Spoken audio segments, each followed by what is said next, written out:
2026-27 സാമ്പത്തിക വർഷത്തെ കേന്ദ്ര ബജറ്റ് ഫെബ്രുവരി 1 പാർലമെന്റിൽ അവതരിപ്പിക്കും. ഞായറാഴ്ചയാണെങ്കിലും ഫെബ്രുവരി 1 തന്നെ ബജറ്റ് അവതരിപ്പിക്കാൻ രാഷ്ട്രപതി ദ്രൗപദി മുർമു അംഗീകാരം നൽകി. ബജറ്റിന് മുന്നോടിയായുള്ള സാമ്പത്തിക സർവേ ജനുവരി 29 ചീഫ് ഇക്കണോമിക് അഡ്വൈസർ വി അനന്തനാഗേശ്വർ സമർപ്പിക്കും. ജനുവരി 28 രാഷ്ട്രപതിയുടെ നയപ്രഖ്യാപന പ്രസംഗത്തോടെ ആരംഭിക്കുന്ന ബജറ്റ് സമ്മേളനം ഏപ്രിൽ 2 വരെയാണ് നീണ്ടു നിൽക്കുക. 2 ഘട്ടങ്ങളിലായാണ് ഇത്തവണ സഭ സമ്മേളിക്കുന്നത്.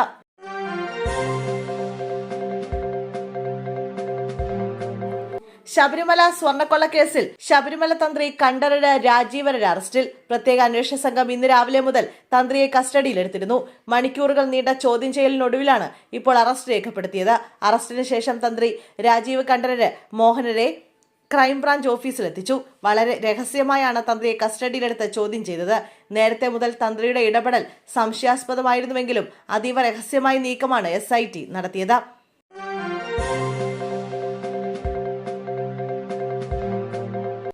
ചേർത്തല തണ്ണീർമുക്കം റോഡിൽ സ്വകാര്യ ബസും ടോറസും കൂട്ടിയിടിച്ച് ബസ് ഡ്രൈവർ അടക്കം 9 പേർക്ക് പരിക്ക്. വെള്ളിയാഴ്ച രാവിലെ 11ഓടെയായിരുന്നു അപകടം. ചേർത്തലയിൽ നിന്ന് കോട്ടയത്തേക്ക് പോവുകയായിരുന്ന സ്വകാര്യ ബസ്സാണ് അപകടത്തിൽപ്പെട്ടത്. പരിക്കേറ്റ ബസ് ഡ്രൈവർ കോട്ടയം ചെങ്കളം പ്രശാന്തിയിൽ രൂപേഷ്, യാത്രക്കാരായ വയലാർ തിരുനെല്ലത്ത് ഷീബ, മരുൾത്തോവട്ടം കാർത്തികയിൽ ഗിരിജ, കുമരകം തോട്ടത്തിൽ സാബു, വെച്ചൂർ വേലച്ചിറ ആനന്ദവല്ലി, കുടവച്ചൂർ തെക്കിനെ നെല്ലിപ്പള്ളി ചന്ദ്രശേഖരൻ എന്നിവരെ ചേർത്തല താലൂക്ക് ആശുപത്രിയിൽ പ്രവേശിപ്പിച്ചു.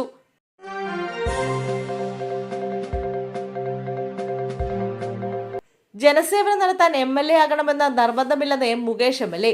എല്ലാം തീരുമാനിക്കേണ്ടത് പാർട്ടിയാണ്. പൊതുപ്രവർത്തനം തുടരും. തരുന്ന റോളുകൾ ബെസ്റ്റാക്കി കയ്യിൽ കൊടുക്കുന്നതാണ് രീതിയെന്ന് മുകേഷ് പറഞ്ഞു. പാർട്ടി സീറ്റ് നൽകിയാൽ അപ്പോൾ നോക്കാം. ഒരിക്കലും മത്സരിക്കണമെന്ന ആഗ്രഹം പ്രകടിപ്പിക്കുകയുമില്ല. ബാക്കിയെല്ലാം പാർട്ടി പറയട്ടെ. പാർട്ടിയുടെ തീരുമാനത്തിൽ എതിർപ്പ് പ്രകടിപ്പിക്കില്ലെന്നും മുകേഷ് പറഞ്ഞു. തന്ന റോൾ ഗംഭീരമാക്കിയിട്ടുണ്ട്. ആ ആത്മവിശ്വാസം തനിക്കുണ്ടെന്നും സ്ഥാനാർത്ഥിത്വം സംബന്ധിച്ച ചോദ്യത്തോട് മുകേഷ് പറഞ്ഞു.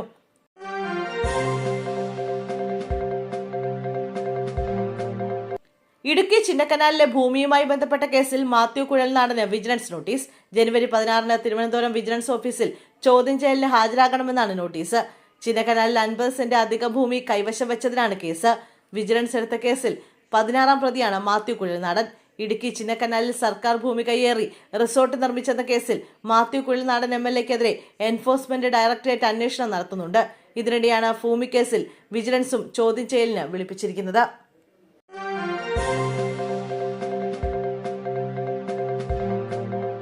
പുതിയതായി പുറത്തിറക്കുന്ന മദ്യ ബ്രാൻഡിന്റെ പേര് നിർദ്ദേശിക്കാനും ലോഗോ തയ്യാറാക്കാനും മത്സരം സംഘടിപ്പിച്ച ബെവ്കോ നടപടിക്കെതിരെ ഹൈക്കോടതി. സംഭവത്തിൽ വിശദീകരണം തേടി സംസ്ഥാന സർക്കാരിന് നോട്ടീസ് അയച്ചു. ബെവ്കോയുടെ നടപടി ചോദ്യം ചെയ്തുള്ള ഹർജിയിലാണ് നോട്ടീസ്. സർക്കാർ മദ്യ ഉപഭോഗം പ്രോത്സാഹിപ്പിക്കുന്നുവെന്നായിരുന്നു ഹർജിയിലെ വാദം.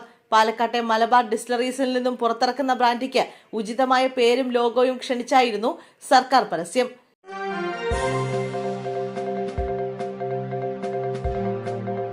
കോഴിക്കോട് പുറമേരിയിൽ സ്ഫോടക വസ്തു പൊട്ടിത്തെറിച്ചു. സ്കൂൾ ബസ് കടന്നുപോയതിന് പിന്നാലെയാണ് അപകടം. സ്കൂൾ ബസിന്റെ ടയർ കയറിയ ഉടൻ സ്ഫോടനമുണ്ടായി. ടയറിന് കേടുപാടുകൾ സംഭവിച്ചു. റോഡിലുണ്ടായിരുന്ന സ്ഫോടക വസ്തുവിന് മുകളിൽ ടയറുകൾ കയറിയിറങ്ങിയപ്പോൾ പൊട്ടിത്തെറിച്ചതാകാമെന്നാണ് നിഗമനം. സ്ഫോടനത്തിന് പിന്നാലെ സ്ഥലത്ത് കുഴി രൂപപ്പെട്ടു. പോലീസ് സ്ഥലത്ത് പരിശോധന നടത്തിവരികയാണ്.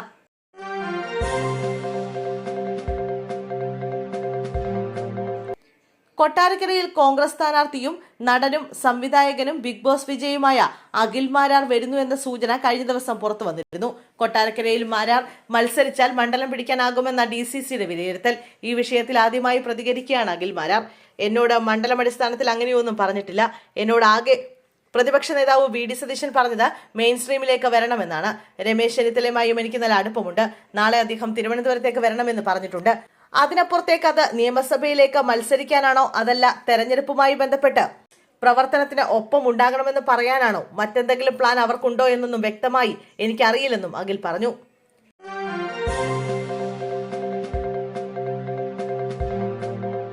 പോലീസ് ഉദ്യോഗസ്ഥനെ വാടക വീട്ടിൽ മരിച്ച നിലയിൽ കണ്ടെത്തി. 5 തെങ്ങ് പോലീസ് സ്റ്റേഷനിലെ ഉദ്യോഗസ്ഥനായ വർക്കല എലകമൺ ഹരികരപുരം സ്വദേശി ASI ഷിബുമോനാണ് മരിച്ചത്. 49 വയസ്സായിരുന്നു. കഴിഞ്ഞ 2 വർഷമായി 5 തെങ്ങ് പോലീസ് സ്റ്റേഷനിൽ ജോലി ചെയ്ത് വരികയായിരുന്നു ഇദ്ദേഹം.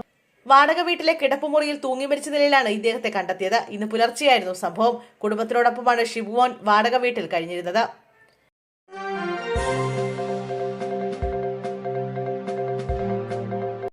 രാഹുൽ മാങ്കൂട്ടത്തിൽ MLA-ക്കെതിരെ പരാതി നൽകിയ അതിജീവിതയുടെ ഭർത്താവിനെ യുവമോർച്ച നേതൃസ്ഥാനത്ത് നിന്ന് മാറ്റി.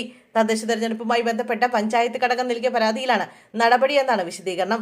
തെരഞ്ഞെടുപ്പുമായി ബന്ധപ്പെട്ട പാർട്ടിക്കുള്ളിലുണ്ടായ ചർച്ചയുടെ അടിസ്ഥാനത്തിൽ മാത്രമെടുത്ത തീരുമാനമാണെന്നും രാഹുൽ മാങ്കൂട്ടത്തിൽ വിഷയവുമായി ഈ നടപടിക്ക് ബന്ധമില്ല എന്നുമാണ് BJP-യുമായി അടുത്ത വൃത്തങ്ങൾ നൽകുന്ന വിശദീകരണം.